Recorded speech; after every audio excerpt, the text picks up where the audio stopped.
এ পর্যন্ত রাজ্যের বিরোধী দলনেতা শুভেন্দু অধিকারীর বিরুদ্ধে ৩২টি ফৌজদারি মামলা বিচারাধীন রয়েছে। শুক্রবার হাইকোর্টে এই সংক্রান্ত মামলায় রিপোর্ট দিয়ে সেই তথ্যই জানালো কলকাতা ও রাজ্য পুলিশ। বিধানসভা নির্বাচনে নন্দীগ্রাম ও ভবানীপুর দুই কেন্দ্র থেকে বিজেপির প্রার্থী হয়েছেন শুভেন্দু অধিকারী। প্রথম দফায় হবে নন্দীগ্রামের ভোট, দ্বিতীয় দফায় ভবানীপুরে।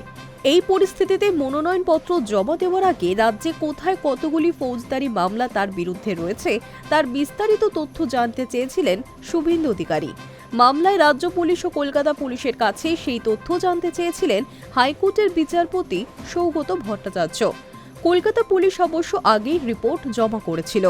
সেই মতো 7টি ফৌজদারি মামলা বিরোধী দলনেতার বিরুদ্ধে রয়েছে বলে জানানো হয়েছে।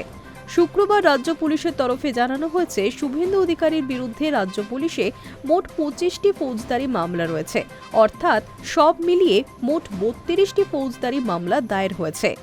রিপোর্ট জমা পড়তেই শুভেন্দু অধিকারীর মামলা নিষ্পত্তি করে দেন বিচারপতি ভট্টাচার্য। অন্যদিকে ব্যারাকপুর বিধানসভা কেন্দ্রের বিজেপি প্রার্থী কৌস্তব বাগচিও একই আবেদনে কলকাতা হাইকোর্টে মামলা করেছিলেন। কৌস্তব বাগচির বিরুদ্ধে পুলিশে কতগুলি ফৌজদারি মামলা হয়েছে তার হিসেব দিতে পারেনি রাজ্য সরকারের আইনজীবী।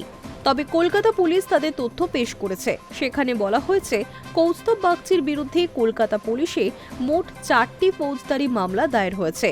রাজ্য পুলিশে কতগুলি ফৌজদারি মামলা কোন কোন থানায় রয়েছে কৌস্তবের বিরুদ্ধে তা জানতে চাওয়া হয়েছে প্রশাসনের তরফে। এরপরই বিচারপতি সৌগত ভট্টাচার্যের সিঙ্গেল বেঞ্চ 31শে মার্চ সম্পূর্ণ তথ্য আদালতে জমা দিতে নির্দেশ দিয়েছেন। Hi news network.